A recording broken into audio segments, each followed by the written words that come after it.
সাবেক সাংবাদিক ডেভিড বার্গম্যানকে আমরা অনেকেই সরকারের তুমুল সমালোচক ছিলেন, বিশেষ করে মানবাধিকার ইস্যুতে, এবং জামাতের শীর্ষ নেতাদের যখন যুদ্ধাপরাধের দায়ে বিচার শুরু হলো তখন তিনি কোনোটির ক্ষেত্রে কোনো বিষয়ে বেশ প্রশ্ন তুলেছিলেন আন্তর্জাতিক অঙ্গনে, যার কারণে আওয়ামী লীগ সরকারের রোষানলে তাকে পড়তে হয়েছিল। তার বাংলাদেশে আসা নিষিদ্ধ ঘোষণা করা হয়েছিল এবং আদালত অবমাননার কোনো একটি মামলায় তাকে ট্রাইব্যুনালেও উঠতে হয়েছিল, কাঠগড়ায় উঠতে হয়েছিল। প্রশ্ন হচ্ছে, সেই ডেভিড বার্গম্যান কি সেই আওয়ামী লীগ সরকারের পক্ষে চলে গেলেন, সেই শেখ হাসিনার পক্ষ অবলম্বন করছেন? এই প্রশ্ন করছি এই কারণে যে বর্তমান সরকারের যারা সমালোচক তাদের সবাইকেই আবার সেই পুরনো প্রথা অনুযায়ী ঐতিহাসিকভাবে ফ্যাসিবাদের দোষর বানিয়ে ফেলা হচ্ছে। ডেভিড বার্গম্যান গোপালগঞ্জে 16 জুলাই যে হত্যাকাণ্ড ঘটে গেল সেটি নিয়ে প্রশ্ন তুলেছেন। তো খুব স্বাভাবিকভাবেই আমি প্রশ্নটা এই কারণে তুলেছিলাম, এনসিপি সরকার এবং জামাতের উদ্দেশ্যে যে তারা নিশ্চয়ই এখন বার্গম্যানকে ফ্যাসিবাদের দোষর বানিয়ে ফেলবে, যাকে তাকে তো ফ্যাসিবাদের দোষর বানিয়ে ফেলাটা কোনো বিষয় না। আগে যেমন আমাদেরকে বিএনপি জামাতের দালাল বানিয়ে ফেলা হয়েছে। তো বার্গম্যান এ বিষয়ে দুটি প্রশ্ন তুলেছেন, আমি সে বিষয়ে আসছি এবং অবশ্যই সেই বিষয়ে খানিকটা আলোচনা করব। গোপালগঞ্জে 16 জুলাই ঘটনার দিন 4 জন মানুষ নিহত হয়েছেন, এটি সরকারিভাবে ভাষ্য। নিহত সংখ্যা নিয়ে যদিও নানান ধরনের গুঞ্জন রয়েছে। আর পরবর্তীতে আহত অবস্থায় ঢাকা মেডিকেল কলেজে চিকিৎসাধীন অবস্থায় আরও একজনের মৃত্যু ঘটেছে, তার ময়নাতদন্ত হয়েছে। কিন্তু ওই যে ঘটনাস্থলে সরকারের ভাষ্য অনুযায়ী যে 4 জন নিহত হয়েছেন সেই 4 জনের ময়নাতদন্ত হয়নি এবং এই বিষয়ে সেনাবাহিনীর পক্ষ থেকে একটি প্রেস রিলিজ দেওয়া হয়েছে, আইএসপিআর এর মাধ্যমে পুলিশের পক্ষ থেকে দীর্ঘ একটি প্রতিবেদন দেওয়া হয়েছে। সেনাবাহিনীর পক্ষ থেকে বল প্রয়োগের কথা স্বীকার করে নেওয়া হলেও পুলিশের পক্ষ থেকে কোনো ধরনের বল প্রয়োগের কথা উল্লেখ করা হয়নি।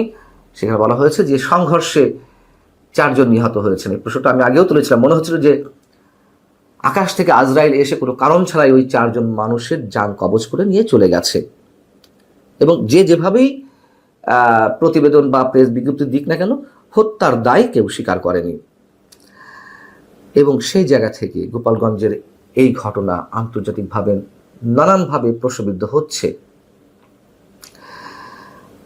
এবং আরেকটু বলে রাখি যে 2024-এর গণ অভ্যুত্থানে যারা নিহত হয়েছেন 5 আগস্টের আগ পর্যন্ত, যাদের গুলিতেই নিহত হন না কেন, জঙ্গিদের গুলিতে নিহত হন আর সরকারের আইন শৃঙ্খলা রক্ষাকারী বাহিনী কিংবা যুবলীগ, ছাত্রলীগ, আওয়ামী লীগের ক্যাডারদের গুলিতে নিহত হন, তাদের অধিকাংশেরই ময়নাতদন্ত হয়েছিল তো। কিন্তু সেই গণ অভ্যুত্থানের ফসল বর্তমান ডক্টর ইউনূস সরকারের সময় সেই তদন্তটাও হচ্ছে না। কেন হচ্ছে না সেটাও আমরা বেশ ভালো বুঝি। এখন ন্যায় বিচারের প্রতিষ্ঠা করার স্বপ্ন দেখানো সেই সরকার প্রসঙ্গে বিবিসির সাবেক সাংবাদিক ডেভিড বার্গম্যান দুটি প্রশ্ন তুলেছেন। একটি হচ্ছে গোপালগঞ্জের ঘটনায় কেন স্বাধীন তদন্ত কমিটি গঠিত হয়নি, আরেকটি হচ্ছে ময়নাতদন্ত।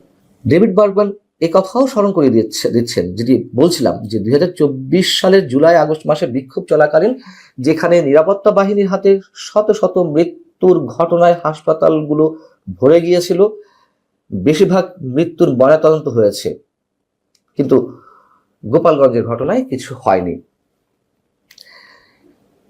বার্গম্যানের এই প্রশ্নের উত্তর আবার দিয়েছেন আমাদের মহামান্য প্রেস সচিব, প্রধান উপদেষ্টার প্রেস সচিব মিস্টার শফিকুল আলম। মানে এমন ভাষায় কথা বলেছেন, মানে কোনো বাচ্চাও এই ধরনের খোঁড়া যুক্তি দেয় না।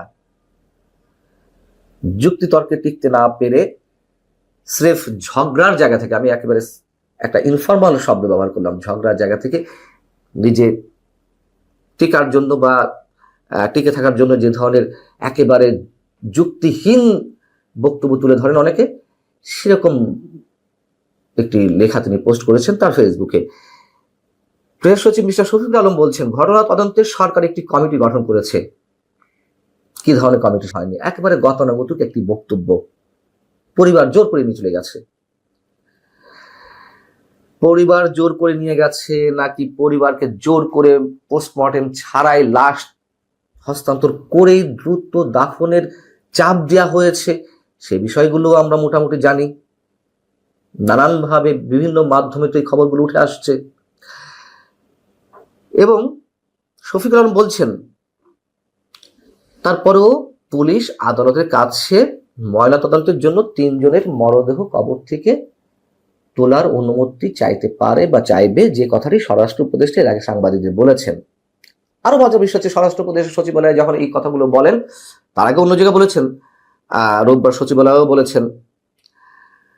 এবং সাংবাদিকদের প্রশ্ন ছিল যে কেন বল প্রয়োগ করা হলো, কেন গুলি করা হলো, তিনি বলেছেন বেশ মজার কথা, যেখানে যেটুকু প্রয়োজন সেখানে ততটুকুই করা হচ্ছে। তো একই বয়ান তো আওয়ামী লীগে দিত, তাহলে আমরা আওয়ামী লীগের সমালোচনা করেছি কেন করতাম, বা এখনো কেন করা হচ্ছে? সারা হোসেন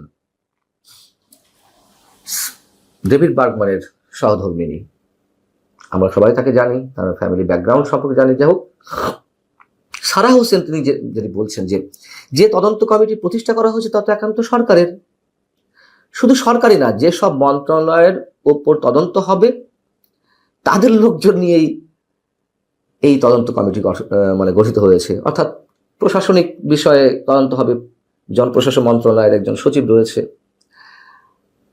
স্বরাষ্ট্র মন্ত্রণালয়ের নির্দেশনা বা তাদের দায়িত্ব কি ছিল সেটি নিয়ে তদন্ত হবে, সেই স্বরাষ্ট্র মন্ত্রণালয়ের সিনিয়র সচিব রয়েছেন।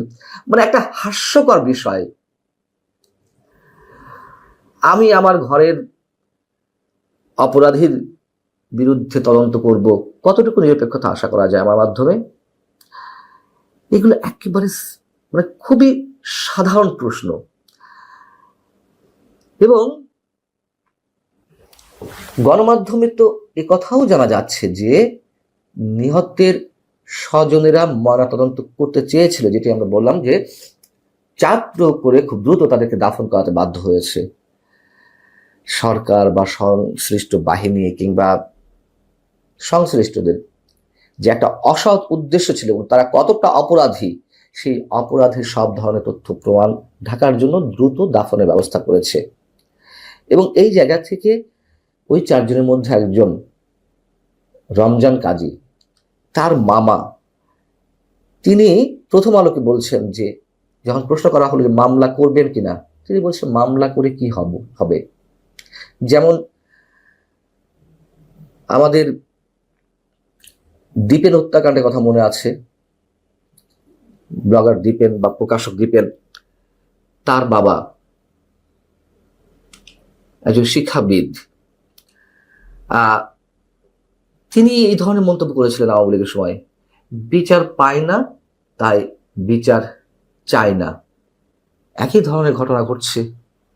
বড় বড় কথা যে বলা হয় আওয়ামী লীগ কি ফ্যাসিবাদ বলা হয়, 11 মাসেই তো বর্তমান সরকার ফ্যাসিবাদী চরিত্র একেবারে উন্মোচন করেছেন নিজেদের। ময়নাতদন্ত অবশ্যই প্রয়োজন। কি কারণে প্রয়োজন আপনারা সবাই জানেন, যে একজন ব্যক্তি যদি অপঘাতে মৃত্যু হয়, তার গায়ে কি ধরনের পোশাক ছিল, কিভাবে তার মৃত্যু হলো, তার গায়ে কোনো আঘাতের চিহ্ন ছিল কিনা, এগুলোই তো উঠে আসে। এবং সেই জায়গা থেকে অনেক প্রশ্নের উত্তর মেলানো সম্ভব। অতএব ময়নাতদন্ত কেন করা হয়নি, কে তড়িঘড়ি করে নিয়ে গেছে অথবা কে তড়িঘড়ি করে নিতে বাধ্য করেছে, এগুলো খুব সহজ বিষয়। অতএব ডেভিড বার্গম্যান যে প্রশ্ন তুলেছেন, সেই প্রশ্ন শুধু তার না, দেশের অগণিত মানুষের এবং আন্তর্জাতিক বিভিন্ন গণমাধ্যমে, আন্তর্জাতিক বিভিন্ন মানবাধিকার সংগঠনের পক্ষ থেকে খুব শীঘ্রই আসবে, এই প্রশ্ন উত্থাপিত হবে, আমরা ধরে নিতে পারি। আর নানান ধরনের গণমাধ্যমে এগুলো